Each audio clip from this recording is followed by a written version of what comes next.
plato, Radio Cutipa.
¿Cómo están, amigas, amigos? La bienvenida a esta guarida, una guarida que tendrá dos partes. Por supuesto, una parte futbolera y la otra parte en la que vamos a poner en la licuadora economía, política, lo último que está sucediendo en el país y, ¿por qué no?, darle el contexto también internacional.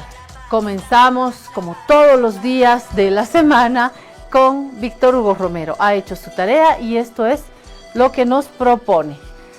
De los creadores de la serie B llega la cisterna satánica y ahí está la cisterna satánica. Gracias a Víctor Hugo por esta imagen. Claro, es un nuevo capítulo que vivimos en el país. ¿Quiénes son los responsables de esta mezcla que ha sido satánica? ¿Por qué? Porque nuestros vehículos están o peligrando o en los talleres. Si no me cree, pregúntele al chofer de minibús, al chofer del radiotaxi, al chofer del trufi, a los choferes del transporte pesado. Si no les cree, pregunte a su tío, pregunte a su abuela, pregunte a su mamá, a su amigo, a su amiga. Alguien cercano siempre le va a traer una de estas historias. Esta gasolina perreada, como dijo mi colega Jorge Barraza, esta gasolina impura, esta gasolina en pésimas condiciones, y de ahí la inspiración para Víctor Hugo Romero, de los creadores de la serie B, llega la cisterna satánica. Gracias, Víctor Hugo, como siempre, por traer la mirada siempre crítica y el arte, ¿no?, desde el periodismo también. Bueno, segundo tema, preámbulo, lo que nos ha sucedido como país. Anoche ha sido una noche con mucha esperanza, con mucho entusiasmo, con mucha alegría, y terminamos, no voy a decir tristes, voy a decir agradecidas y agradecidos con la selección. Inés me preguntaba cuál imagen ponemos. Yo le decía una que muestre la verdad, nuestra tristeza, pero una tristeza que va acompañada de agradecimiento.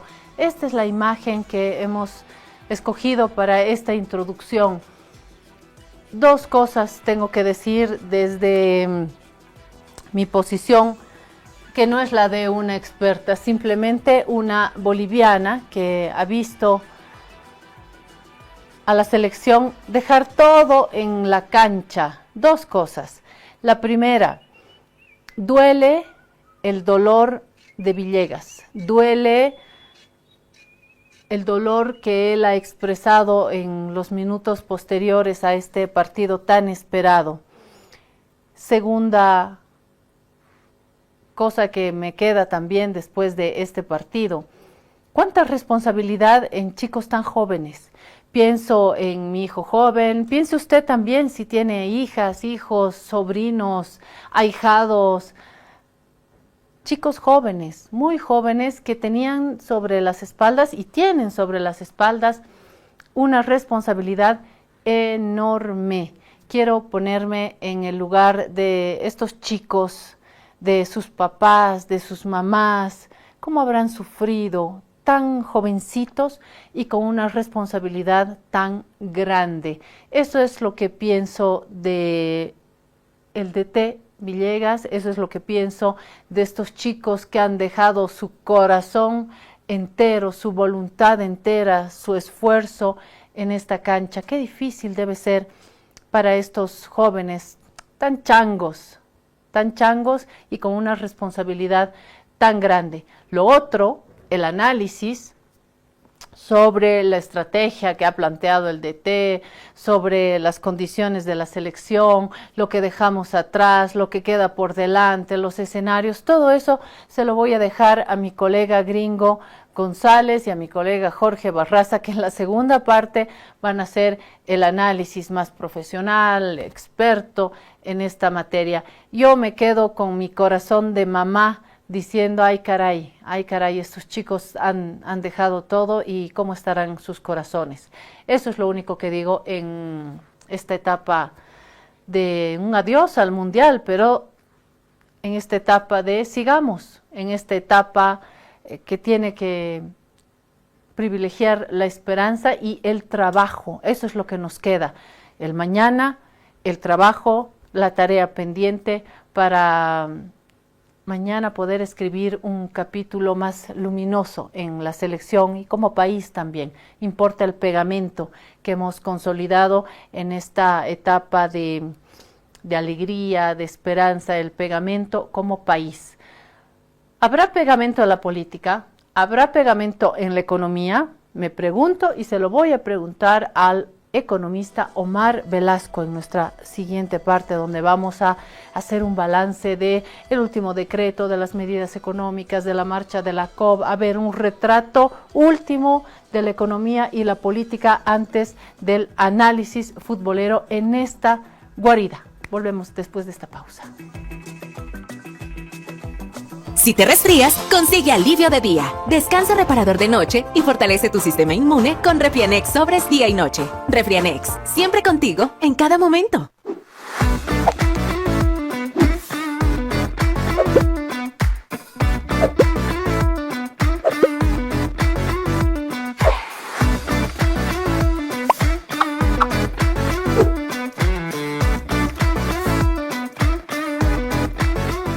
Esta entidad es supervisada por ASFI.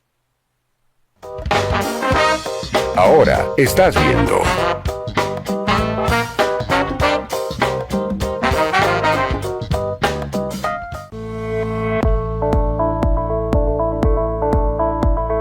¿Qué tal, amigos tecnólogos? Soy Jorge Copca y les doy la bienvenida a TechVision. Los satélites hacen cosas increíbles. Starship es el cohete más grande que se ha construido. DeepMind está a punto de empezar pruebas en humanos con fármacos diseñados por IA. Obras de arte animadas con la inteligencia artificial. Como una historia de terror que siempre te toca leer. Nuestras compañeras y nos estaban sufriendo violencia doméstica. Para la piel, 7000 años de otras que dieron sus vidas por este renacer. Historia de terror que siempre te toca leer. Sentir vergüenza, amor, miedo, sentir rechazo. Otras que dieron sus vidas por este renacer. No sabes lo que es el miedo. ¿Quién había ya la televisión? Con nacer mujer. El fracaso o el éxito es por culpa de uno, ¿no? El mismo pueblo no tiene un centro de salud que les dé esa seguridad.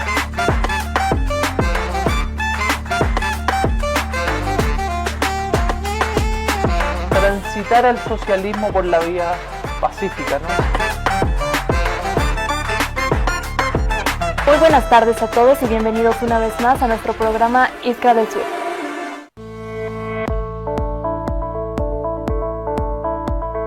¿Qué tal, amigos tecnólogos? Soy Jorge Copca y les doy la bienvenida a TechVision. Los satélites hacen cosas increíbles. Starship es el cohete más grande que se ha construido. DeepMind está a punto de empezar pruebas en humanos con fármacos diseñados por IA. Obras de arte animadas con la inteligencia artificial.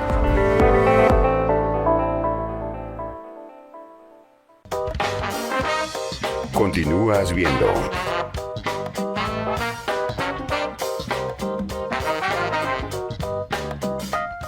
Trata la gripe y la tos seca con una cápsula blanda y efectiva. Alivíate con Refrianex 2. Refrianex, siempre contigo en cada momento.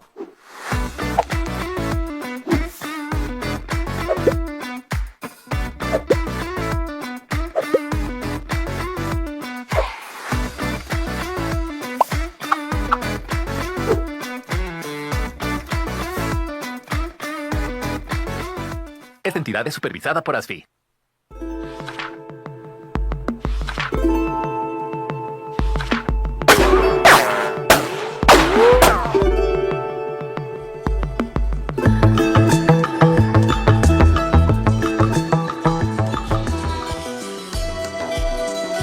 Muy bien, está ya Omar Velasco, es dueño de la guarida, copropietario, por eso ponemos Bonnie and Clyde, porque formamos parte de esta aventura que es sostener este espacio, la guarida que se quiere plural, se quiere amistosa, una guarida que nos ampare y nos permita dialogar con el que no piensa igual que uno, con el que piensa igual que uno también. Así que gracias, Omar Velasco, economista, muy amigo de esta guarida. ¿Todo bien, Omar?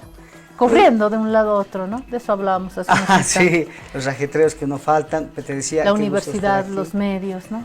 Sí, el ajetreo del día no pasa, pero mira, voy a aprovechar muy cortito porque frente al ajetreo, aquí están las recomendaciones. El día viernes voy a presentar un libro ahí en la Feria del Alto, en la Feria del Libro. Muy bien. Mi libro se llama La Economía del Tiempo. Fíjate tú, lo que yo trato de hacer en el libro es de dar consejos desde el ámbito de la economía, pero obviamente también desde la psicología, desde recomendaciones cotidianas de cómo uno tiene que aprender a administrar bien su tiempo, ¿no?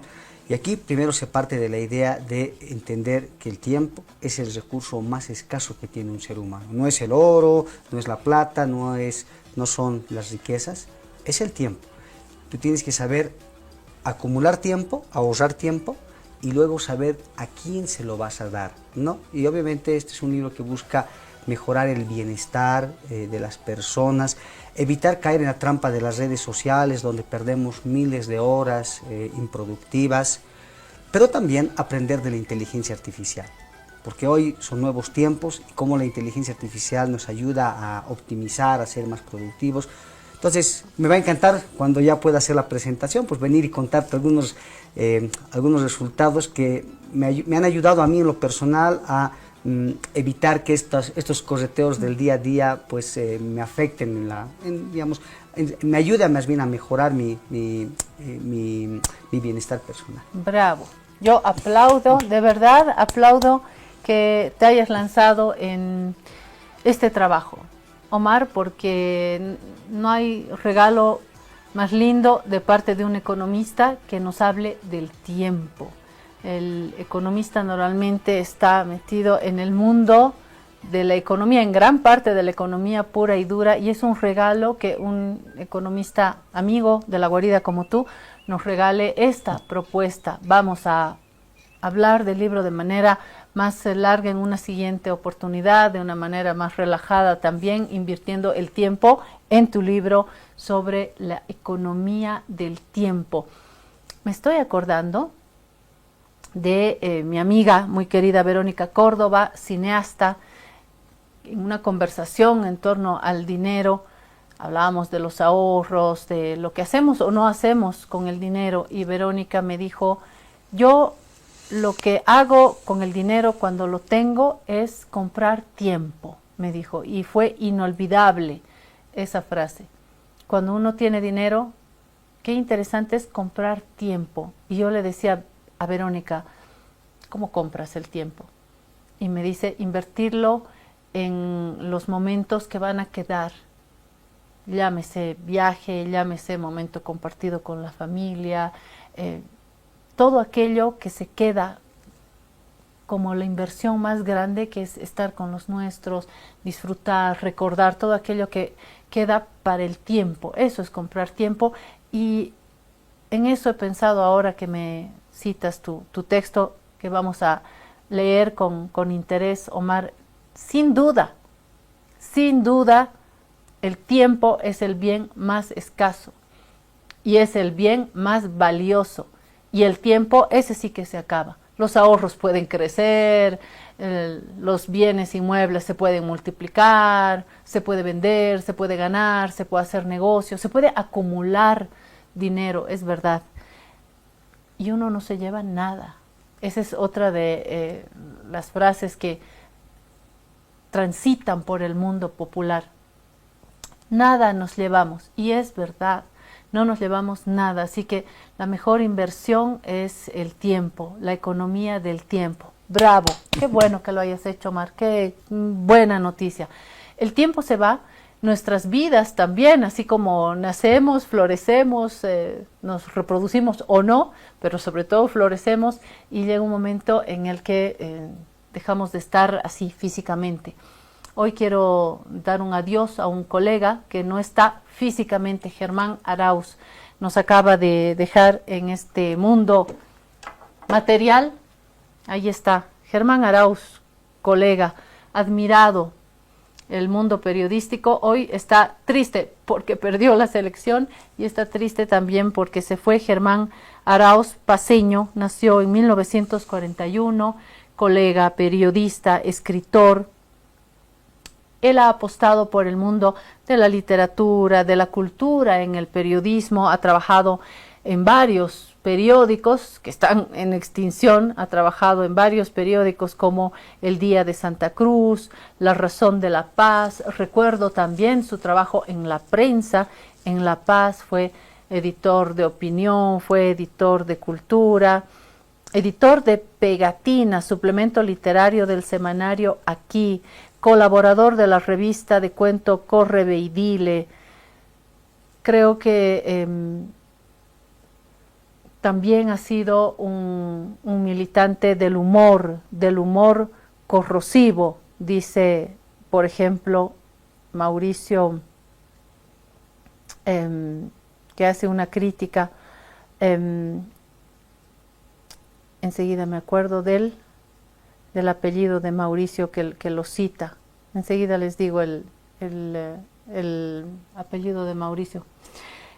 Un periodista con vocación de la palabra. Ahí me quedaría yo. Mauricio Sousa, aquí está, lo encontré. Mauricio Sousa escribe un prólogo a uno de los textos de Germán Arauz, y dice esto Mauricio Sousa, que es también comunicador, un especialista en cine, un amante de la palabra también, Mauricio Sousa, dice en este prólogo: los textos de Arauz pisan diversos espacios, los territorios de lo grotesco urbano, cierta realidad rural chaqueña, el universo de los niños. En casi todas esas exploraciones se mantuvo fiel a una constante, el humor corrosivo. Además, no es impertinente apuntar que es un cuentista apegado a las sorpresas. Remata por lo general sus cuentos apelando a cartas de la manga, que no solo sorprenden al lector, sino que ayudan a dirigir sus relatos hacia el absurdo, el del mundo. Qué lindas palabras de Mauricio Arauz, de Mauricio Sousa sobre Arauz. Mauricio Sousa tuvo también un suplemento, conocedor del mundo periodístico. En fin, quiero recordar a su familia, a su hija, que también está en el mundo de la comunicación, y decirle que sentimos con ella esta partida de este mundo material. Pero sigue ahí, a quienes creemos en el tiempo verdadero. Sabemos que las personas, cuando dejamos de estar en este mundo material, seguimos estando en la energía. Ese es mi sentimiento por Germán Arauz, a quien le decimos hasta siempre, ¿no? Y permanentemente con nosotros. Éxito sería de mi parte, Omar. Quiero comenzar esta charla contigo después de haber anunciado este texto tuyo y felicitarte. Comenzar con la marcha ayer de la COP. ¿Qué ha pasado? Hay medios en los que ni se ha mencionado la marcha de la COP. ¿Cómo la sentiste? ¿Cuál es tu lectura de esta última manifestación de la COP? Bueno, primero que estamos en tiempos distintos. Esta no es una crisis cualquiera, no es un pliego cualquiera, porque estamos viviendo la crisis más profunda de la economía boliviana, al menos en este siglo. Llega, por supuesto, la COP, después de un cambio de liderazgo dentro de las filas organizacionales, después de un periodo, yo creo, de pérdida de legitimidad a nivel nacional, periodo anterior, que de alguna forma también es una carga digamos, político, institucional que la COP ha tenido que llevar adelante, pero que creo que ha logrado, primero, posicionar, digamos, demandas de la gente. Yo creo que la primera defensa importante que ha hecho la COP ha sido el año pasado, con el decreto 5503, le da a la COP un nuevo aire de fortaleza institucional, pero también de representación de la sociedad, porque no solamente son los trabajadores, y es muy importante entender esto. Están el movimiento indígena originario campesino también, que son asociados también a la COP, entonces no solamente hay que hablar de esto como un movimiento asalariado puro, hay mucho informal, gremialistas, fabriles, sector de salud, educación. O sea, primero yo comienzo un poco como que identificando el momento de este cambio institucional en la COP, sí, que es positivo. Te interrumpo para hablarte de una entrevista que tuve ayer con Glenda Yáñez, que fue parte de las Bartolina, conocedora también de las organizaciones sociales, y con ella coincidíamos en que la Central Obrera Boliviana, que es una organización que ha tenido tanta fuerza en la historia última del país, ha sufrido la misma tormenta que el movimiento al socialismo, porque ha estado en un momento largo de acompañamiento al movimiento al socialismo, que a través de sus líderes siempre dijo que son un movimiento que avanza no como un partido político, sino con las organizaciones sociales, con los movimientos, en fin, y la COP obviamente es una instancia predominante. Ha acompañado durante los gobiernos del MAS, hay que distinguir básicamente Evo Morales y Luis Arce, y sobre todo en la segunda parte, coincidíamos ayer con Glenda, ha pagado la factura de la crisis del MAS, porque las peleas en el MAS, porque si hoy el MAS está como está, es por el propio MAS. Yo he hablado de un suicidio del MAS. Esa pugna entre sus principales dirigentes, Evo Morales, Luis Arce, Andrónico Rodríguez, David Choquehuanca y muchos otros en una primera plana, se han enfrentado, se han acusado, se han matado políticamente, porque la factura es grande, y han arrastrado a sus componentes de poder, entre ellos la COP. Entonces salen también con estas organizaciones con liderazgos paralelos, ¿no? Del ala evista, el ala arcista, por no hablar de los otros liderazgos. Y es lo que tú acabas de decir, Omar. Sin embargo, ayer Glenda decía, yo te lo pregunto porque no lo había escuchado antes, Glenda dijo, después de esta etapa hemos visto la COP a fin de año con mucha fuerza, que es lo que acabas de decir, entra con mucha fuerza en una marcha que, siendo fin de año, siendo Navidad y Año Nuevo, ha logrado sostenerse en el tiempo y aparecer como un interlocutor fuerte del gobierno de Rodrigo Paz. Hasta aquí creo que nos acompañamos. Pero ¿qué dijo Glenda después, ayer? Dijo, lastimosamente, después la COP ha pactado con el gobierno. Y una de las pruebas es que en la caja tenemos a un minero. Han pactado con el gobierno, y si no lo dijo de manera clara, podemos leer entre líneas. Entonces yo te interrumpo para decir, sobre la base de ese diagnóstico del que más o menos podemos coincidir, hubo una baja, un pacto con el gobierno, que no todo pacto es ni legal ni legítimo, ¿no? Se puede entrar en acuerdos con el gobierno. ¿O descartas esto último que estoy añadiendo, Omar? Mira, primero yo creo que una de las virtudes que tuvo el MAS es de no solo ser un gobierno de élite para un sector económico o político, regional en particular, logró abrazar a las organizaciones sociales de clases medias bajas. La COP, por supuesto, ha sido una de ellas, pero, repito, dentro de una estructura orgánica mucho más grande. A ver, la COP ha sido, creo, la de las pocas organizaciones sociales que este paralelismo que se ha tratado de crear, digamos, en el camino a la ruptura del movimiento al socialismo, no se ha logrado consolidar. La COP ha mantenido, pese a que ha estado debilitada y todo eso, ha logrado mantener una relativa unidad. Ahora, por supuesto, ha habido una sobrecarga también de desprestigio a la COP en un contexto donde la inflación ha subido de manera exorbitante y las organizaciones, en este caso la COP, no ha hecho un debido reclamo de estas demandas asalariadas.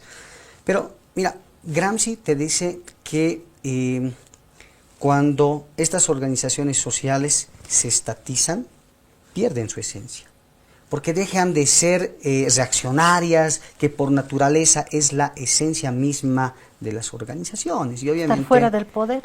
Es claro, estar muy lejos del poder es malo, estar muy cerca también es malo. Entonces, creo que es importante que haya una suerte de relacionamiento institucional con las autoridades de gobierno, independientemente si es un gobierno de derecha, de izquierda, pero manteniendo siempre una total autonomía.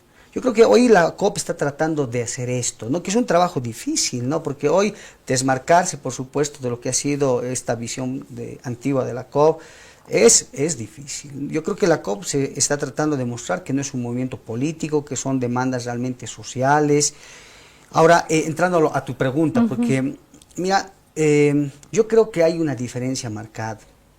Antes, la dirigencia sindical estaba totalmente subordinada, estaba chantajeada, estaba sometida a probablemente intereses sectarios, ¿no? Porque a los dirigentes se los compraba ofreciéndoles casas sindicales, comprándoles vehículos, puestos dentro de la estructura del gobierno. Eso es la prebendalización de la política.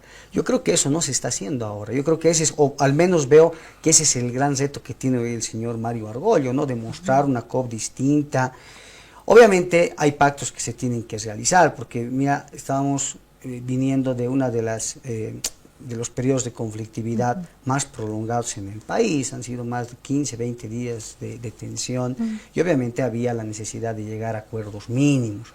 Pero yo no creo que se haya llegado a acuerdos, o sea, yo no creo que la COP hoy se esté sometiendo a los intereses del Estado, del gobierno, porque de otra manera no se habría presentado, repito, el día de ayer, este pliego petitorio, bastante ampuloso, muy crítico en el contenido. Yo no tengo el documento, seguramente ya lo van a poder publicar, pero entre de las cosas que se han comentado es un discurso bastante contestatario y crítico a las políticas de ajuste estructural que el gobierno está implementando. Entonces yo no miraría desde por lo menos la narrativa, la retórica, la construcción de esta defensa nacional que está haciendo la COP, que esté siendo sometida a los intereses del Estado.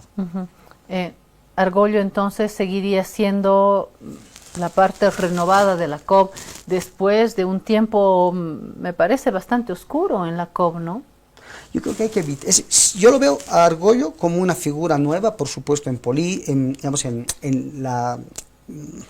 la política mediática del país, pero creo que aquí lo que hay que evitar es caer en los individualismos, en buscar, ¿no?,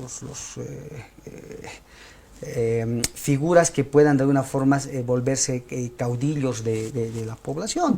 Yo creo que hay una dirigencia nutrida, nueva, tanto en el campo social popular, me estoy refiriendo a los movimientos indígenas, que han tenido también un recambio de dirigencias en estos últimos meses, recambios a nivel de las elecciones subnacionales, que también lo vamos a poder, digamos, percibir de aquí a unos meses.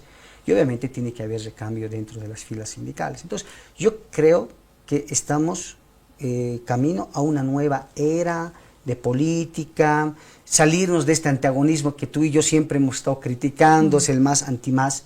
Yo creo que se vienen tiempos nuevos, donde hay que comenzar a construir un país fuera de esta polarización que hemos tenido en los años anteriores. ¿Cómo se llevará ahora con el gobierno y qué gestión se dará a este pliego petitorio. Ayer lo dije en esta guarida, en el gobierno ya hemos escuchado decir que no van a funcionar con pliegos. Aquí ya no funcionan los pliegos petitorios, que vamos a avanzar juntos. Escuché a más de una autoridad. ¿Cómo se ha recibido ayer? ¿Has tenido algún seguimiento? Porque en los medios no he visto gran cosa, salvo contadas excepciones, grandes medios, nada con C de la COBA. Es verdad, estábamos metidos en el fútbol, pero me da la sensación de que algunos medios no ponen estos temas en primer lugar, ¿no? Lo de la COP y estas manifestaciones y estas marchas, como que ya no está de moda, ¿no? Sí, mira, yo creo que ayer, la atención en realidad pública ha estado opacada por el partido de fútbol, porque además han salido 2 decretos supremos que luego los podemos comentar sobre el tema de los combustibles, la inversión y el Estado pública. tranca, ¿no? Claro. Pero, no, ayer yo estaba camino a la universidad, dicto clases allá en la avenida Montes, y yo vi una movilización grande, larga, prácticamente toda la columna vertebral que es desde la parte de abajo del San Francisco hasta la parte final de la Montes, había un acompañamiento de las distintas organizaciones en la presentación. Sí, Omar, tengo un pequeño video, si me permites, de Tupac García, que estuvo en el lugar y le habíamos pedido un pequeño reporte. Ayer no tuvimos el tiempo, pero hoy, si quieren, Inés, Anaí, lo podemos compartir con Omar y con los amigos y amigas. A ver. Muy buenos días, aquí Tupac García, corresponsal de Nodal en Bolivia. Nos encontramos cubriendo la movilización de la Central Obrera Boliviana que se realiza el día de hoy en contra del gobierno en la exigencia de la derogación de diferentes leyes que han ido en contra de los sectores populares, principalmente la ley de tierras aprobada el anterior jueves, que busca la reconcentración de la pequeña propiedad hacia la mediana propiedad, ampliando así la tenencia de tierra de la agroindustria.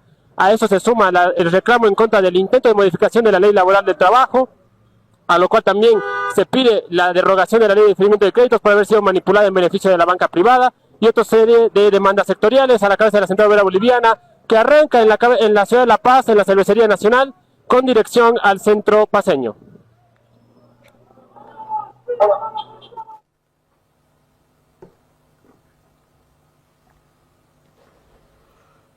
Ahí estaba, gracias a Tupac que comparte con nosotros esa percepción, esas imágenes que, reitero, no han salido en los grandes medios. Omar, ¿qué prevés para el futuro en este relacionamiento COP-gobierno?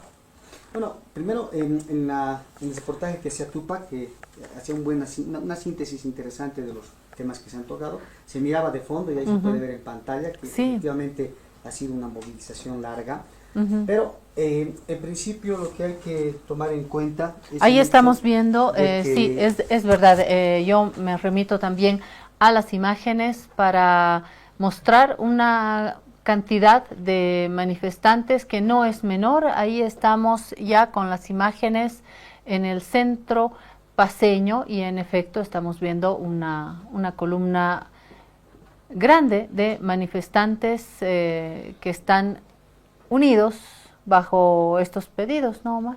Sí, no, gracias por complementar esta idea.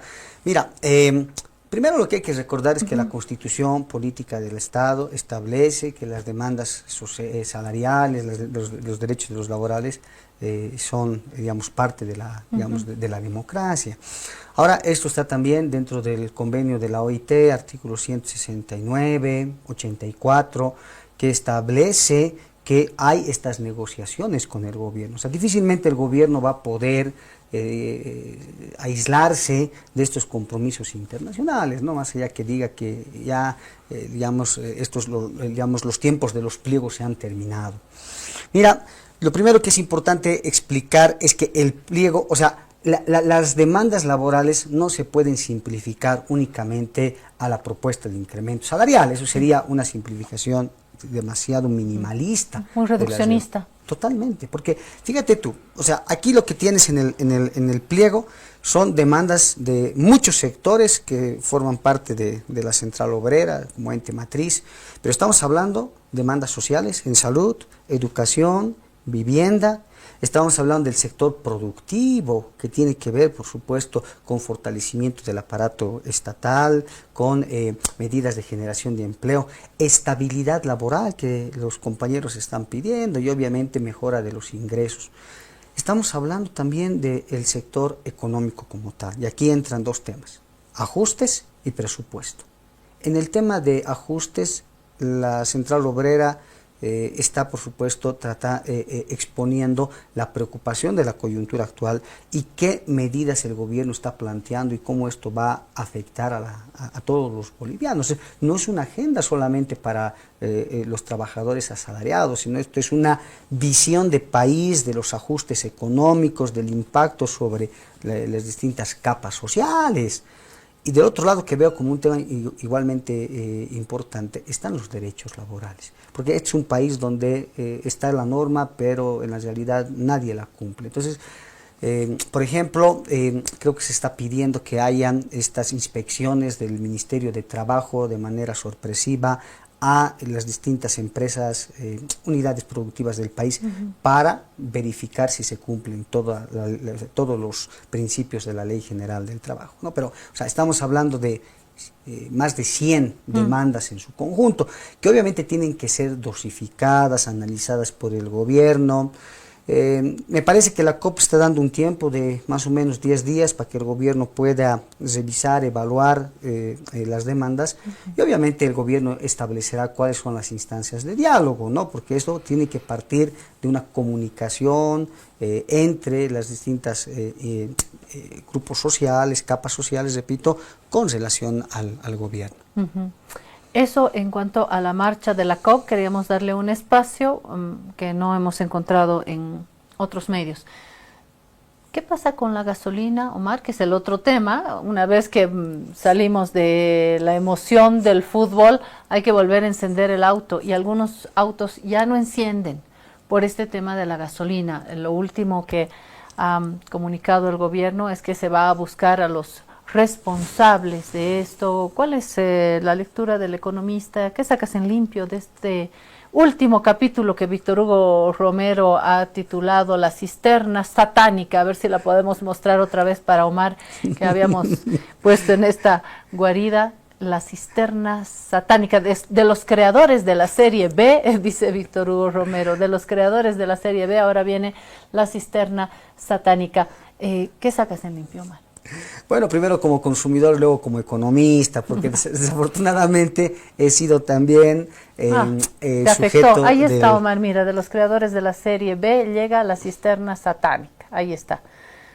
Se arruinó tu auto, Omar. Bueno, tuve el infortunio, ¿no?, de ser contaminado con la gasolina que tiene este problema, que el gobierno le llama que gasolina desestabilizada, pero en realidad es un exceso de goma que está generando la acumulación de carbonilo. Jorge Barraza, que es argentino, le dice la gasolina perreada, porque le han metido los perros a esa gasolina. Ahora aquí le podemos entender. ¿Verdad? Sí, claro, en otro sentido. Otro sentido, ¿verdad?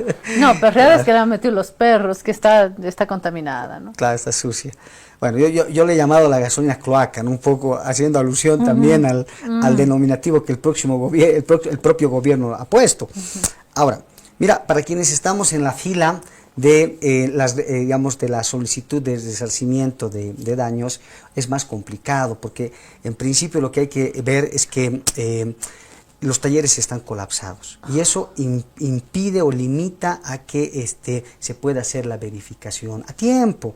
El segundo problema es que hay escasez de autopartes, entonces hacer la reparación en sí mismo demora, y obviamente cumplir con los requisitos que el gobierno ha dado, porque es una lista de requisitos larga, hace que este proceso de validación, verificación y de resarcimiento de daños pueda demorarse más de este mes de abril que el gobierno ha indicado, porque yo tenía ayer la duda, te comento cortito, porque el gobierno decía que se ha ampliado un mes, pero pareciera que la información fuera que la solicitud había que hacerla sí o sí hasta el 31 de marzo, y el mes que se amplía era solamente para el resarcimiento de daños, pero si la solicitud tú no la has hecho a tiempo, esto podría quedar de alguna forma inválida. Ojalá que no haya estas interpretaciones antojadizas y realmente puedan indemnizar a todos. Esperemos que no. La unión hace la fuerza. Quienes se han organizado han tenido más fuerza. Estoy hablando del transporte, ¿no?, que ha parado y que nos ha tenido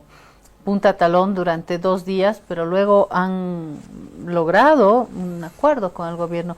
Los llaneros solitarios como tú, que está con su autito ahí solo en el universo, ¿tendrán que enfrentar más obstáculos o no?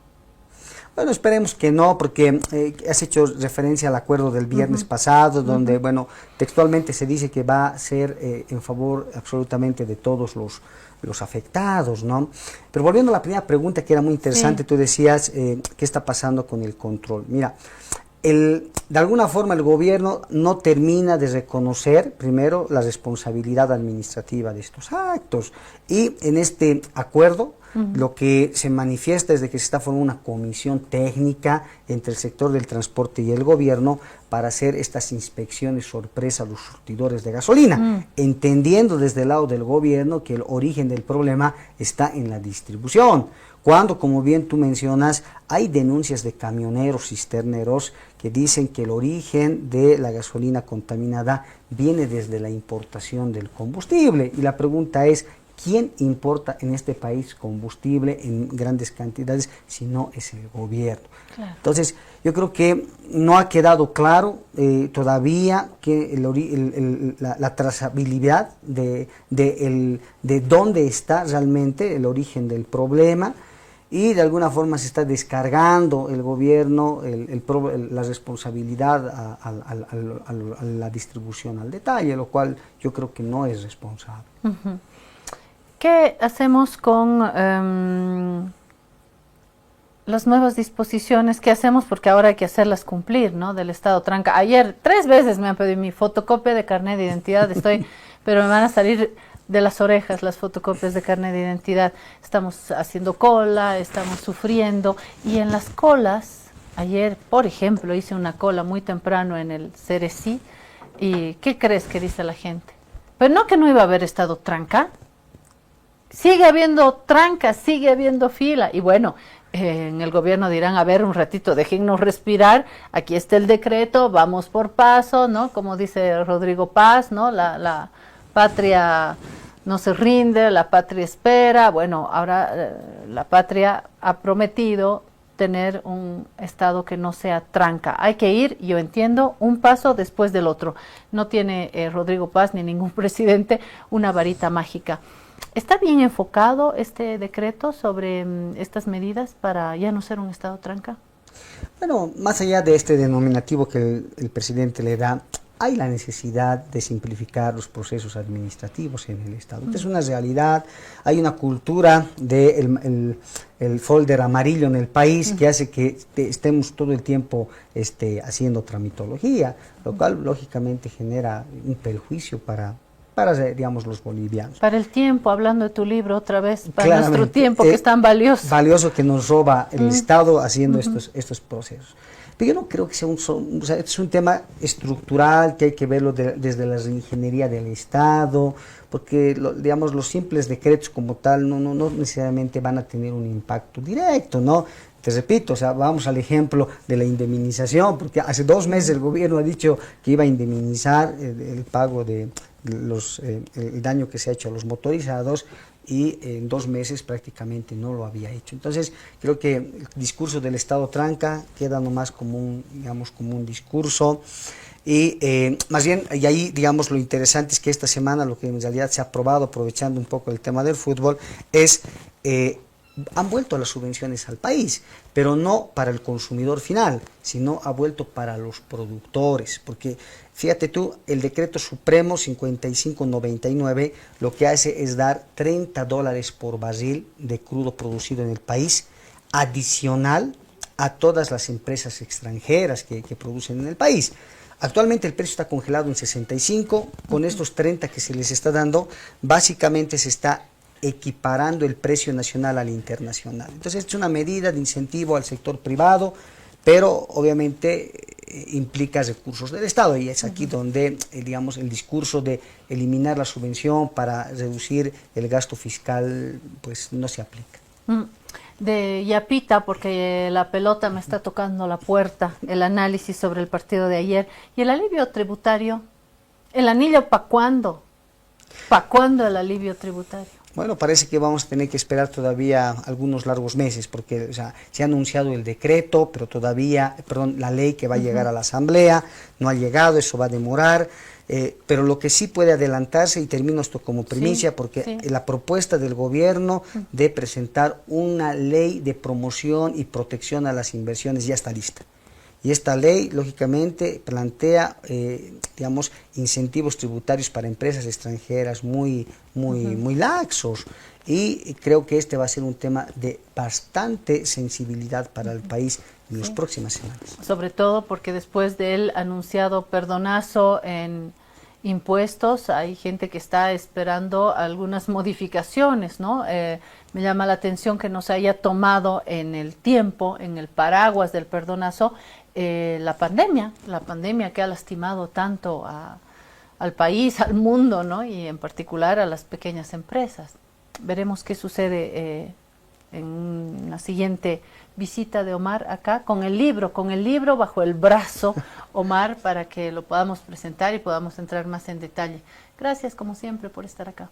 Oh, gracias a ti, un gusto y bueno, saludos a todos. Sí, y ahora viene mi colega, Gringo González, que es otro dueño de La Guarida, que va a hacer el análisis junto a Jorge Barraza, que está en Buenos Aires, y van a ver, sacar pañuelos, consolarse, mirar el futuro. Lo único que yo pido es ternura con estos chicos. Eso a mí me toca el corazón. Tan jovencitos y con una responsabilidad tan grande. Y repito, duele el dolor de Villegas. Vamos a la pausa y ya volvemos. Alivio efectivo a todos los síntomas del resfrío con Refrianex comprimidos tradicionales. Refrianex, siempre contigo en cada momento.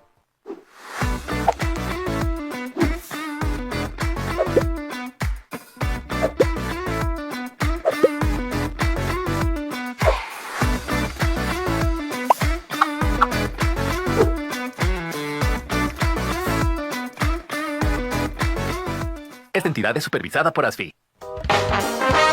Ahora estás viendo.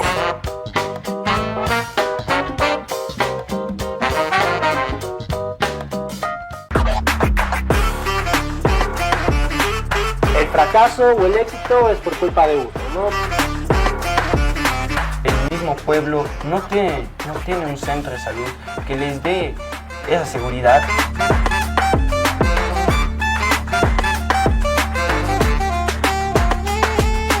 Transitar al socialismo por la vía pacífica, ¿no? Muy buenas tardes a todos y bienvenidos una vez más a nuestro programa Iskra del Sur. Soy inmigrante, un ambulante. Lo hermoso que es nuestra amada Bolivia con tu bandera ahí. Pero hay gente que le teme a lo diferente. En Bolivia, muchas mujeres cargan a sus niños en Uruguay. Al principio sí ha sido difícil porque, al menos en Tarija, el trato que tenemos con las personas creo que es un poco más caluroso. Una forma de llamar a la integración de nuestros pueblos de América Latina. Estamos nuevamente con la mitad de cada pueblo. Hoy a las mujeres nos quitan la calma, nos sembraron miedo. Reciban un saludo revolucionario del movimiento de feminismo comunitario de Aviala. Nos roban amigas, nos matan hermanas, destrozan sus cuerpos, las desaparecen, nos olvidan sus nombres, por favor, señor presidente. En la lucha venceremos, con amor convenceremos. Jayaya, Marcachirinaca.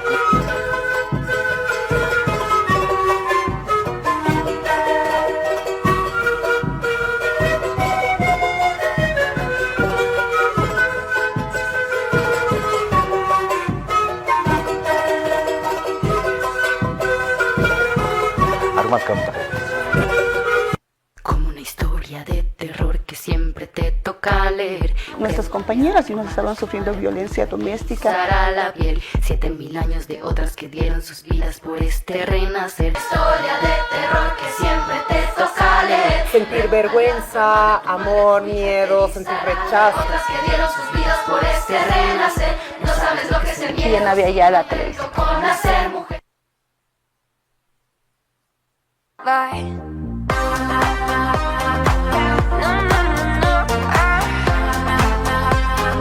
Las estrellas de la comunidad LGBTIQ+ de Bolivia y el mundo en cada programa de Orgullosamente.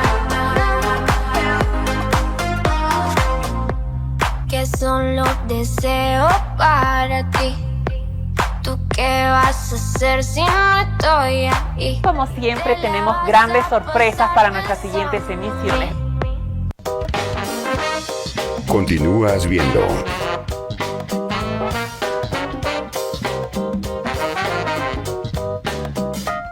Si te resfrías, consigue alivio de día y descanso reparador de noche con Refrianex comprimidos día y noche. Refrianex, siempre contigo en cada momento.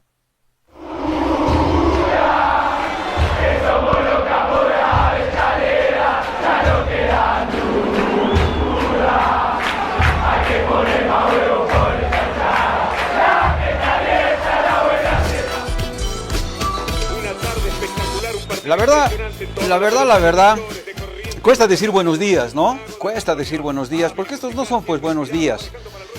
Sobre todo para los futboleros, ¿no? Y sobre todo para esos futboleros que son muy exitistas, ¿no? Que les gusta el triunfo, que no conciben el fútbol si no es a través de la victoria de su equipo, de su selección, etc. De pronto quienes interpreten el fútbol de otra manera, lo vean un poquito más como un fenómeno, diríamos, a mediano plazo o a corto plazo inclusive, ¿no? Porque el problema del futbolero es que generalmente quiere que su equipo gane hoy. Y si hoy no gana el equipo, que se vayan todos, ¿no es cierto? Esa es inmediatamente la reacción del hincha. Voy a tomarle la temperatura a quien está a unos cuantos kilómetros de acá, pero que seguramente como nosotros ha sufrido lo que hemos sufrido anoche al ver perder a la selección de Bolivia. Le mando un abrazo grandote hasta Buenos Aires a Jorge Barraza. ¿Cómo estás, Jorge? Aquí invadiendo tu espacio, como estás viendo, esperando tu pronto retorno. Y bueno, no sé si compartimos esa sensación, esa profunda mezcla de, no sé si es tristeza, no sé si es frustración, bronca, o quizás un poco de todo, ¿no? ¿Cómo estás, Jorge? Te mando un abrazo. Ahora te escucho. No estaba escuchando lo que decías, no tenía audio de retorno. Ya, sí, rapidito. Primero darte la bienvenida en tu espacio, es muy curioso, ¿no? Yo aquí ofreciéndote la bienvenida en tu lugar, esperando tu pronto regreso, te decía, y claro, decía también, no sé si compartes esa mezcla de sensaciones que nos ha dejado el partido de anoche allá en México, cuando vimos perder a Bolivia, una mezcla de dolor, frustración, bronca, en fin, tantas cosas, tantas sensaciones, y en el fondo también quizás un poquito de cierto alivio, pensando en que, por ejemplo, y seguramente lo vamos a charlar más adelante, Jorge, no fue pues la catastrófica presentación de Bolivia en la Copa América, por ejemplo, la más reciente Copa América, dejó, diríamos, una buena sensación o buenas sensaciones la selección, a pesar de lo duro, de lo difícil que es digerir esta derrota. No sé si compartimos esas mismas sensaciones, tú allá en Buenos Aires, nosotros aquí en La Paz. ¿Cómo vas, gringo? Bueno, en una Buenos Aires que efectivamente se está tropicalizando, ¿no? Porque estamos a 1 de abril y hace mucho, pero mucho calor, una humedad terrible, y bueno, es lo que dicen, hay un cambio climático. Pero bueno, vamos al partido. No fue una derrota de las tradicionales, de las clásicas de Bolivia. Fue una derrota con honor. Dejó el alma Bolivia. Lo tuvo acorralado a Irak durante larguísimos minutos. Dominó el partido en una proporción como de 65% a 35%. O yo me animaría a decir que más. Es una derrota que duele, primero porque te queda fuera del Mundial, eso es lo concreto, pero duele más por la forma en que jugó bien, jugó como no juega nunca. Yo creo que el técnico ha hecho un milagro, agarró los restos de Bolivia y armó este equipo en muy poco tiempo, armó un equipo muy competitivo. Ayer compitió Bolivia, contra un equipo, cuidado. La gente dice, pero Irak, ¿qué es? No, mostró que es un equipo muy tremendo, combativo, tremendo, un equipo físicamente buenísimo, que hizo una presión tremenda. La presión que le hicieron a Miguel Terceros es increíble. Ellos sabían, como lo sabía también el técnico de Surinam, porque lo dijo, que Miguel Terceros es un gran jugador y que había que marcarlo mucho porque por ahí podían tener un problema. Y lo mismo debe haber pensado Graham Arnold. Graham Arnold es un australiano que es un técnico extraordinario. En el Mundial anterior llevó a Australia al Mundial. Ahora lo contrató Irak y también lo llevó. Es un técnico bárbaro. Ahí estamos viendo pero ahora lo vamos a volver a ver eso. Ahí hay una falla de Efraín Morales, ¿no? Retrocede mientras el delantero avanza y el otro le ganó la posición y vino al gol. Ahí está. Pero a lo que voy, me gustó mucho Bolivia, me gustó su actitud. Así va a ir para adelante Bolivia. Yo creo que ya tiene el técnico y tiene el equipo para la próxima eliminatoria. Lastimosamente ahora hay que esperar la próxima eliminatoria. Pero bueno, Bolivia ya estaba liquidado. Este técnico lo que hizo era ponerlo en un respirador artificial y prácticamente estuvo a punto de ir al Mundial. Estuvo, a nada de ir al Mundial. Entonces, es muy meritorio todo y por eso las sensaciones encontradas. La tristeza por un lado y la satisfacción de verlo jugar así a Bolivia, que nunca juega así. No sé si te pasó a vos. Sí, no, de acuerdo, coincido, Jorge, coincido. Y creo que varias cosas, ¿no?, para analizar. En líneas generales, en Argentina hay una definición bien interesante, bien futbolera, que es la de ligar, ¿no es cierto?, cuando un equipo liga o no liga, ¿no es cierto?, que es cuando tiene un poquito de suerte, un poquito de fortuna, que por supuesto, a la par de toda la preparación que puedas hacer, el trabajo táctico, técnico, físico, psicológico, etcétera, tienes que tener un cachito de suerte, ¿no es cierto?, ese elemento que, como dicen muchos, la suerte no te va a ayudar siempre, no va a estar, pero, ¿sabes qué?, si tú estás trabajando, puede que la suerte te acompañe. Si te encuentras trabajando, la suerte seguro que te va a acompañar mejor. ¿Qué pasó? El día contra Surinam, no sé si tú recuerdas, las nuestras, las que se acercaban al arco, 2 por lo menos de ellas, entraron. Ayer pudimos haber jugado 1 hora más y no había forma de que entre una pelota. No ligamos una pelota en el área de Irak. Y segundo, eso tiene una explicación, ¿eh? Sí. Tiene una explicación táctica y ahora la conversamos. De acuerdo, pero cierro con esto. Contra Surinam, en la otra área, ¿qué pasaba? Que los surinameses se fallaron cuando menos unos 3 goles, pero imposibles de fallar, que ningún equipo te los falla. Ayer Irak no falló, pero Surinam sí falló. Entonces ahí se dieron un poco... o se dio ese alineamiento de astros, si quieres llamarlo de alguna manera, que además del buen rendimiento del equipo, de estar ahí, de trabajar, etcétera, esa suerte un poquito nos sonrió. Ayer, desgraciadamente, cualquier remate de fuera del área o dentro del área, siempre se chocaba con una pierna, una canilla, una cabeza, algo de un iraquí. El arquero jugó un muy buen partido. Tienen un zaguero central que es extraordinario, que yo lo veía yendo a cabecear a los corners, comía a la mitad.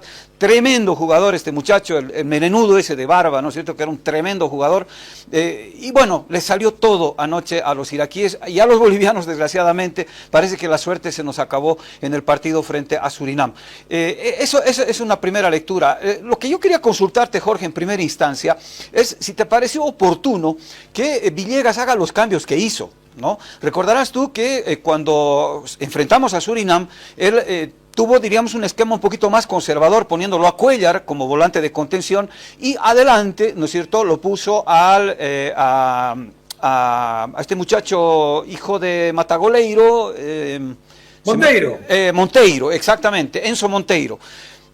Ayer ¿no es cierto? Ayer incorporó una variante sacándolo a Cuellar y dejando un poco la tarea de marca a Robson Mateos y a Villamil, ¿no es cierto? Que diríamos son volantes mixtos, pero no es precisamente su fuerte la marca, y privilegió adelante, lo puso a Viru, ¿no es cierto? Paniagua, y además lo puso, ya esta vez como titular, al paraguayo, ¿no es cierto? Al centro delantero, a Godoy, exactamente.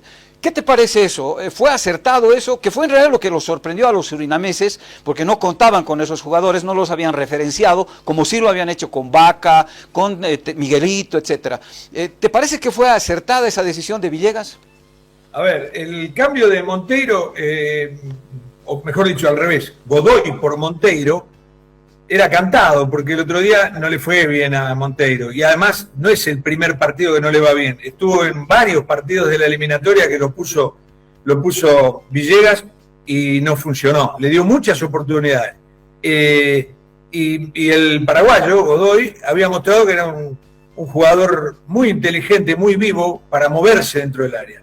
Entonces ese cambio era un poco cantado. El otro me sorprendió por completo. Yo en este equipo, para mí, Cuéllar juega siempre. ¿Por qué? Porque si vos dejás ¿cómo se llama? La recuperación a cargo de ¿cómo se llama? De Villamil, es insuficiente. No es un jugador con movilidad, no es un jugador que trabe con todo, no es un jugador que vaya al choque, que vaya a romper líneas, que vaya a romper juego. Para mí Cuéllar era número puesto, me sorprendió, eso me sorprendió, el otro no. Ahora, estos jugadores son irreprochables, todos han dado lo máximo. Ayer comete un error Efraín Morales, que es lo que estamos viendo ahí. Ustedes fíjense, él viene hacia atrás cuando la pelota, viene buscando su ubicación hacia atrás, cuando la pelota está en la derecha. ¿Y qué pasa? Y el 9, muy vivo, con mucha experiencia, va al encuentro de la pelota. Y entonces ahí se produce el gol, que es el gol definitivo. Ahora bien, cuidado, voy a decir de las situaciones de gol que no hubo. Claro, a los 8 minutos se pone en ventaja Irak. ¿Y qué hizo Irak? Se refugió, y ahí ya le costó a Bolivia, porque había mucha, pero mucha gente atrás. En todos los centros, porque hubo como 20 corners a favor de Bolivia, pero en todos estaban los 11 jugadores de Irak en su área. Así te resulta difícil, sobre todo porque no hay cabeceadores en Bolivia. Y además, porque Bolivia depende de la creación de Ramiro Vaca y de Villamil, justamente los dos jugadores más flojitos. Tienen que jugar porque no hay otros. Pero el día que Villegas encuentre dos jugadores mejores que Ramiro Vaca y que Villamil, vuelan.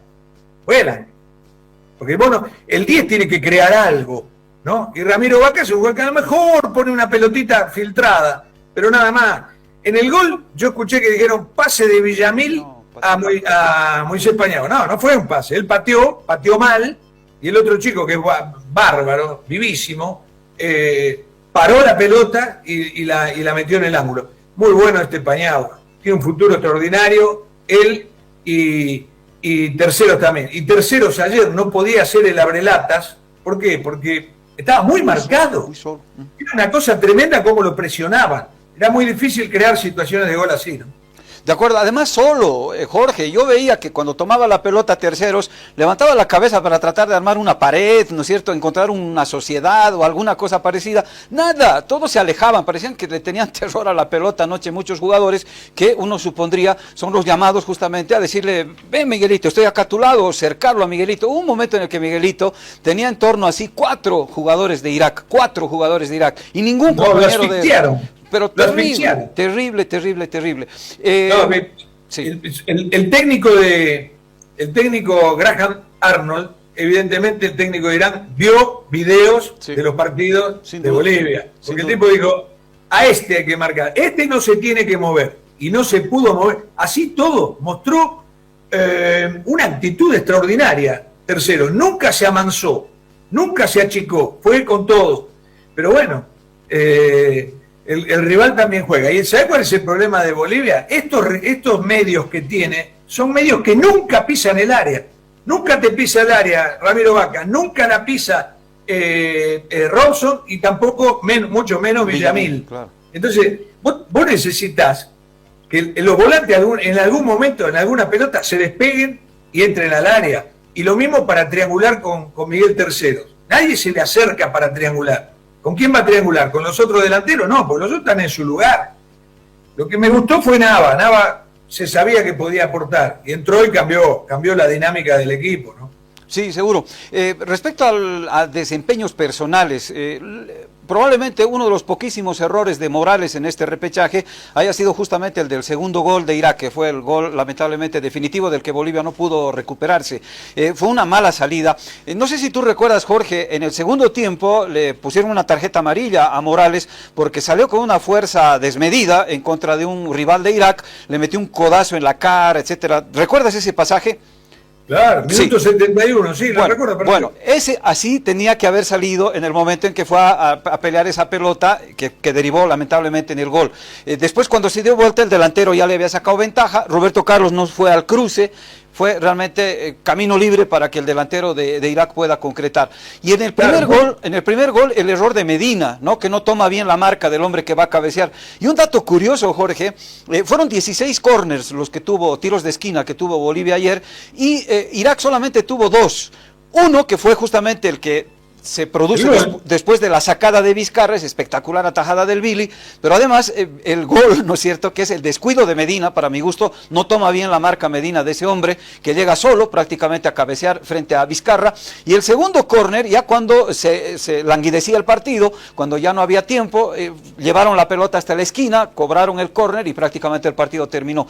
Con ese semejante dominio, con semejante intensidad, 16 córners tirados por el equipo boliviano, y yo no recuerdo la verdad uno que realmente haya valido la pena. La mayoría de ellos ejecutados por Ramiro Vaca, parece que es el hombre indiscutible para meter los córners, pero la verdad es que todos eran muy mal ejecutados, ¿no? Además que no tenemos, como tú dijiste, alguien que capitalice de cabeza en el área, Jorge. No, seguro. Aparte, si te fijabas, el equipo de Irak tiene un biotipo físico que yo creo que incluso es superior al de Surinam, que eran grandotes. Pero esto ¿cómo corrían? Te digo, fue un partido de una intensidad impresionante, un partido de una vibración. A mí me encantó, fue un partido bárbaro, como neutral para verlo, buenísimo, neutral. Yo iba para Bolivia, ¿qué querés que te diga? Claro. Tengo el corazón boliviano ya, pero el partido me pareció bárbaro. Y eso de que, bueno, vas a jugar contra Irak, no, Irak, un equipo, claro, ahora le toca entrar al Mundial con Francia, con Senegal y con Noruega.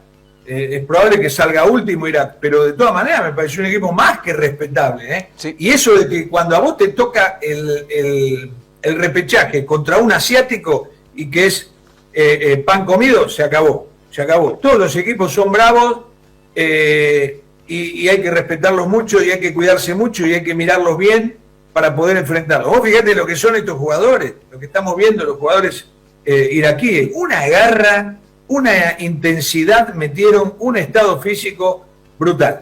Y a ver, yo creo que sí, voy a ir a los dos puntos que vos mencionás. Efraín Morales en el gol que le da la victoria a Irak, él no mira al delantero. Si él mira al delantero lo sigue, pero él no miró al delantero, entonces retrocedió para tomar posición en el área, ¿no? Sin darse cuenta que el delantero iba para adelante. Cuando él quiso reaccionar ya estaba, el otro ya le había sacado 3 pasos y definió como los dioses, un gran goleador ese de la selección iraquí.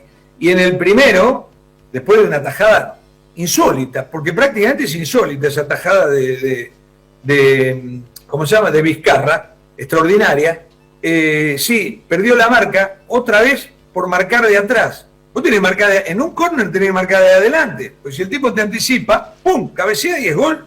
No tiene defensa el arquero, ahí está. Seguro. Y ahí ese fue una fallita de Medina, pero ahora realmente, te digo la verdad, es muy mezquino encontrarle fallas a Medina o a Efraín Morales, que tuvieron una eliminatoria bárbara, que hicieron un repechaje bárbaro. No sé, me parece que no es justo. Efectivamente, Jorge, lo que sin duda le ha pesado a Bolivia es haber tenido un partido tan intenso en lo físico, en lo táctico, en lo emocional contra Surinam. Yo creo que si Bolivia hubiera llegado directamente a enfrentar a Irak en un partido, diríamos, probablemente la situación hubiera sido distinta. Y claro, no quiero hablar de Medina, ¿no es cierto? Que yo calculo que ayer Medina jugó infiltrado. No tengo información, este es simplemente un criterio muy personal. Él se había dicho de él que no iba a jugar el partido de anoche porque había tenido un desgarro microfibrilar. o sea, una cuestión muscular que le iba a tomar por lo menos una semana para recuperarse. De pronto apareció, dijeron no tiene nada, ¿no es cierto? Y el hombre entró y jugó. Y claro, tú viste cómo salió, él mismo pidió el cambio, ¿no es cierto? Se resintió la lesión aparentemente, es probable que él haya jugado infiltrado o no con el 100% de sus posibilidades. Medina, que en el partido contra Surinam fue clave, fue vital, y que ayer definitivamente no gravitó, probablemente porque también lo taponaron muy bien, sabían que a ese muchacho había que cuidarlo, pero digo, el tema físico yo creo que le pasó factura ayer a Bolivia después del partido con Surinam, no sé si compartes esa idea. No, perdóname, no, voy a disentir. ¿Por qué? Te explico. Porque yo creo que ese partido contra Surinam le dio el tono de la competición, de cómo tenía que ser. Por eso Bolivia ayer jugó como jugó. Porque ya veo que los rivales son muy complicados. La gente dice, Surinam, ¿qué es Surinam? No es nada, no. Era algo Surinam. Tanto era que se perdió 3 goles insólitos, Surinam. Y claro, como dijiste vos, no ligó. Porque si ligaba Surinam era otro el resultado. Bolivia sí ligó, tuvo 2 y las metió las 2. Pero ahí Bolivia entendió cómo era el tono de los partidos, el tono de la intensidad, el tono físico, y estuvo a la altura. Eso es lo que duele. Jugó bien Bolivia, estuvo a la altura de los rivales, compitió bien y no le alcanzó. Esa es la bronca, ¿no? Pero bueno, yo creo que este es el técnico, Óscar Villegas, y este es el camino. Este es el camino para Bolivia. Seguir en esto y seguir buscando jugadores. Tiene que haber algún 10. Alguien que sea uno que rompa líneas, ¿no? Uno que genere cosas, así como lo hace este chico que estamos viendo, Moisés Paniagua, en la delantera, pero uno en 3/4 de cancha. Hay que aprovechar esta aparición bárbara de Paniagua y de Miguel Tercero y ponerle un 10 para que hagan un triángulo, ¿no? Me parece que sería bárbaro, como en alguna vez fue, qué sé yo, Echeverri, Platini Sánchez, Valdivieso, Melgar. Bueno, hay que encontrar 1 o 2 más. Pero bueno, es lo que tenés que enfrentar, ¿no? Hay que recordar esto, cuando Bolivia vuelve de la Copa América, iba último en la eliminatoria y en la Copa América fue un desastre. Cierto. O sea, empezó desde las cenizas este proceso y casi va al Mundial. Yo creo que jugando así, en el próximo Mundial, que también van a clasificar 7 probablemente de Sudamérica, se puede llegar. De acuerdo. A propósito, voy a traducirlo un poquito en números. Me traje aquí las estadísticas que siempre grafican un poco las cosas. Recordar que el ciclo había arrancado el 8 de septiembre con Costas como director técnico. Costas, argentino, Gustavo Costas, que es ahora entrenador de un equipito pequeño, ¿no? De allá de Argentina, ¿no, Jorge? Te la dejé picando, te la dejé picando. Chiquitito. No existe. Jugó 4 partidos el señor Costa y perdió los 4. ¿Sí? Perdimos contra Brasil, contra Argentina, acá en La Paz. Perdimos... Costa, gringo, sí. Costa es técnico de club, sí, no de selección. No, está claro, ampliamente demostrado. Perdimos con Ecuador también acá, y ahí evidentemente empezamos a resignar nuestras chances. Llegó Sago luego, que debutó el 16 de noviembre, y ahí, bueno, obviamente hizo lo lógico, ganarle a Perú aquí en La Paz, y después perdimos contra Uruguay. Fuimos a la Copa América, donde en el global, después de 3 partidos, perdimos 10-1, hasta Panamá nos ganó ese día, y digo hasta Panamá, que es un equipo absolutamente accesible. Nos ganó Estados Unidos, nos ganó Uruguay, y nos ganó Panamá. Lo echaron a Sago, y ahí es donde llega Villegas. Y mira cómo empieza Villegas, ganándole a Venezuela acá, a Chile en Santiago, a Colombia en Villa Ingenio. Además empezamos a jugar en Villa Ingenio, ese es otro dato que no es menor. Y bueno, después pasó lo que terminó pasando. En el balance general, Jorge, y este es un dato interesante también para tomarlo en cuenta, Villegas dirigió 22 partidos entre amistosos y partidos de eliminatoria y ahora el repechaje. De esos 22 ganó 8. Tampoco es que es una campaña extraordinaria. Empató 2 y perdió 12 partidos. Es decir, 40% de rendimiento, ¿verdad? Sobre 66 puntos posibles sacó 26. Un rendimiento, diríamos, bajito. Pero coincido contigo. Sigo creyendo que Villegas es el hombre para la selección nacional. No hay un mejor entrenador que él. Si quisieras pensar en traerte, por ejemplo, uno como este australiano, o qué sé yo, algún entrenador de esos que son campeones para clasificarte a los mundiales, tendrías que tener mucha plata que creo que la Federación Boliviana no la tiene, ¿no es cierto? Y para traer un tipo, un aventurero, un pícaro, como decimos aquí en Bolivia, un pirata que no va a trabajar y que se va a llevar la plata y después te va a demandar. Yo creo que ahí es mejor nomás seguir apostando por Villegas. Coincido también con el tema del equipo, Jorge. Yo creo que hay que seguir buscando eso de generación espontánea, porque es un tema que también quisiera planteártelo ahora mismo. Hemos llegado, yo creo, a una bifurcación. Hemos llegado a un camino en el que tenemos que decir, bueno, de una vez vamos a hacer un proceso, vamos a ir a modificar las estructuras del fútbol boliviano y dotarle, por ejemplo, entre otras cosas, de verdaderos campeonatos de divisiones menores. El hecho de la eliminatoria del Mundial 2030, ¿va a ser el punto de partida o va a ser el punto de llegada? ¿La selección nacional va a ser el banco de pruebas o va a ser el lugar al que van a llegar ya los jugadores consolidados? Esas son preguntas que hay que hacerse y hay que ver qué es lo que va a decidir finalmente el señor Costa y toda la gente que lo acompaña respecto a ese proceso del que se habló, proceso de 10 años, que claro, cuando empezaron a tener triunfos y se acercó la posibilidad de llegar a este mundial, pocos se fueron olvidando del proceso. Ahora vuelve a salir el proceso, como ayer no se ha podido clasificar, hablan nuevamente de un proceso. ¿Pero proceso de qué?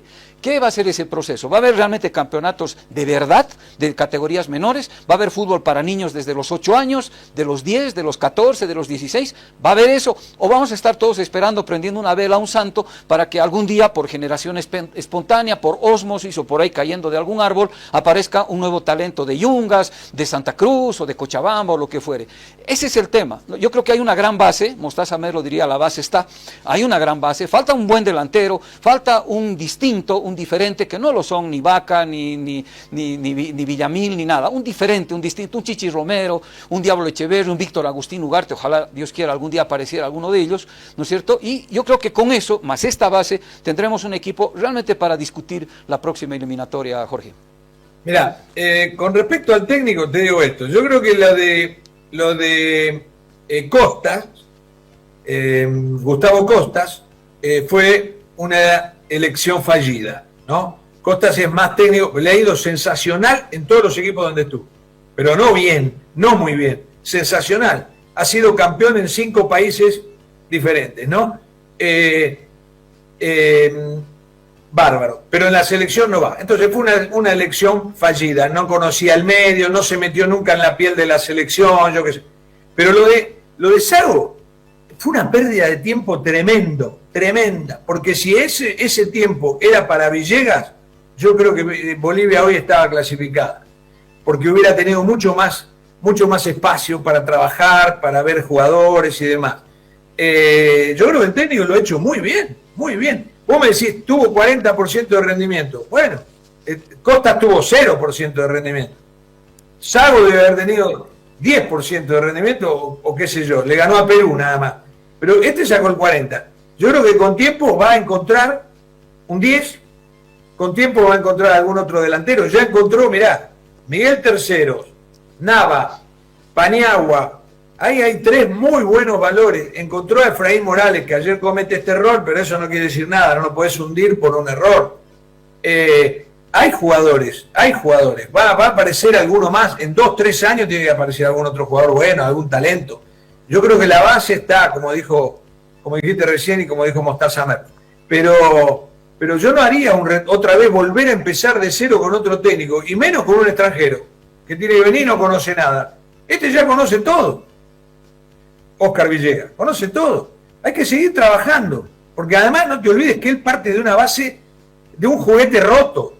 Estaba totalmente rota la selección y la armó, compite, juega bien. A mí me parece, yo saco un saldo muy positivo del juego y de la integración de los jugadores. Hay que seguir. Esta vez Bolivia no perdió como siempre, perdió de una manera muy diferente, muy diferente. Dejó el alma, lo metió contra los palos a Irak, que es un equipo muy difícil, y bueno, no generó porque también el rival juega y tuvo una táctica muy inteligente, ¿no? Se replegó. El jugador que vos decís de Irak que sacó todo es Hashem. Sí, la verdad fue una actuación tremenda.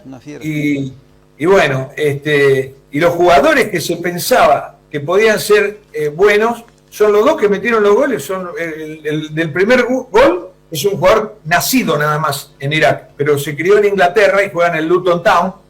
Es un jugador de un cierto prestigio, ¿no? Este que estamos viendo. Y el segundo gol es el goleador histórico el goleador histórico de Irak. Bueno, así es el juego. Quería, si quedan 3 minutos, quería comentar algo de Italia, porque es algo que sacudió al fútbol mundial. No sé si está de acuerdo. Sí, no, perfectamente. Tenemos unos 4 minutitos. Justamente lo iba a plantear en términos de mal de todos, consuelo de tontos, suele decirse, ¿no es cierto? Y ojo, esto no es consuelo, pero viejo, estamos hablando de un equipo, de una selección que ha ganado 4 campeonatos mundiales y hace 3 que no puede llegar al mundial. Y ayer fue, francamente, vi el partido, me pareció avergonzante lo de Italia, impresionante. Pésimo. Pésimo, pero mira, yo le voy a pedir a la producción, es mucho más grave que no haber ido a los últimos 3 mundiales. Fíjate, le vamos a pedir a Inés en producción que nos muestre esta gráfica, esta. En el 2010, primero fue campeón mundial en el 2006, ahí con lo justito. Pero después fue 2010 eliminado en primera fase por Eslovaquia.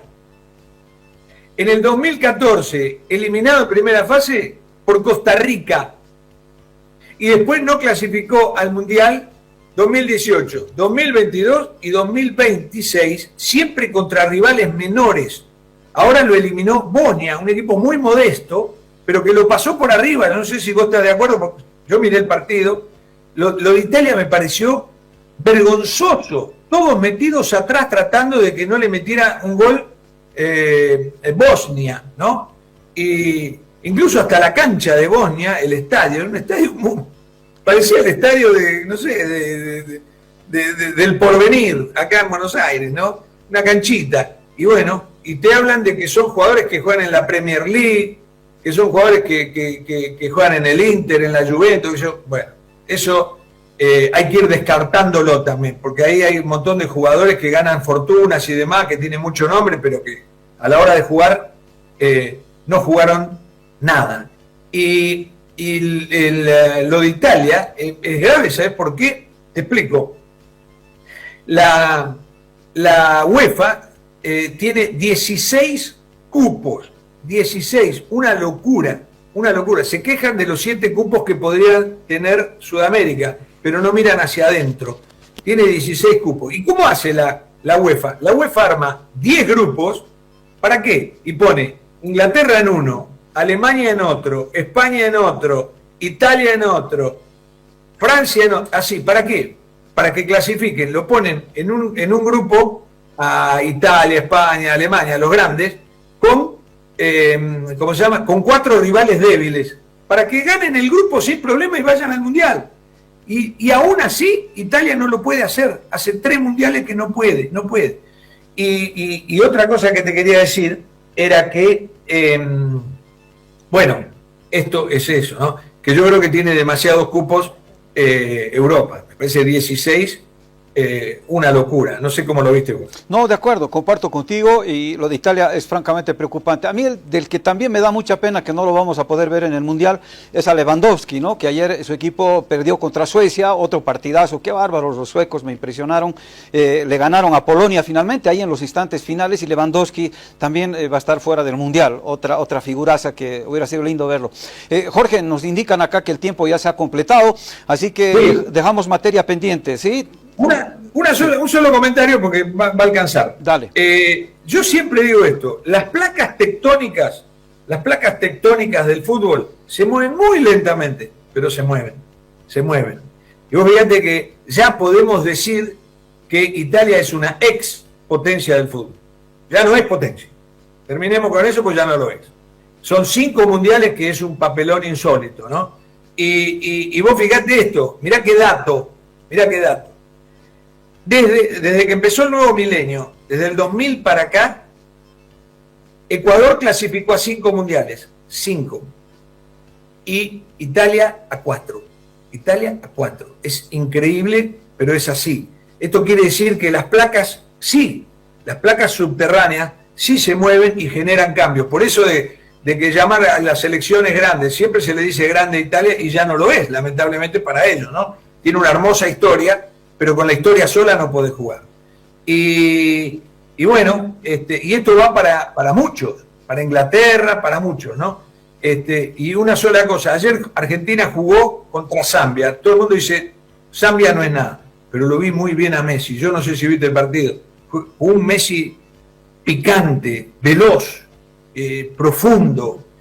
Hizo un gol espectacular, le sirvió un gol ¿cómo se llama? A este chico Julián Álvarez. Fabricó la jugada del tercer gol. Iba a meter otro gol de penal y se lo dejó a Otamendi porque Otamendi se despedía del público argentino. Es decir, yo lo vi muy bien, yo lo vi como que los demás compañeros son más jóvenes y todo, pero están 1 o 2 escalones por abajo. Bueno. Listo, Jorge. Maten. Chao. Seguro que sí. Bueno, esos son los ojos del corazón con los que uno mira a su jugador favorito. Lo vamos a discutir cuando estés acá en La Paz, es mejor hacerlo cara a cara. Bueno, ¿sí? ¿Está bien? Son los ojos del corazón del señor Barraza, bueno, que obviamente todo lo que hace Messi va a estar bien. Cuando venga el Mundial me contás. Dale, quedamos así. Te estamos esperando, Jorge, vení pronto, ¿sí? Te mando un abrazo grande. Amigos, amigas, muchísimas gracias por su compañía. Esperemos que hayan disfrutado de este programa de hoy. Mañana nuevamente estará aquí a partir de las 10 de la mañana con 30 minutos en Aviala Televisión, La Guarida, junto a Claudia Benavente. Con nosotros hasta cualquier ratito. Un cariño grande para todos. Primer plato, Radio Cutipa.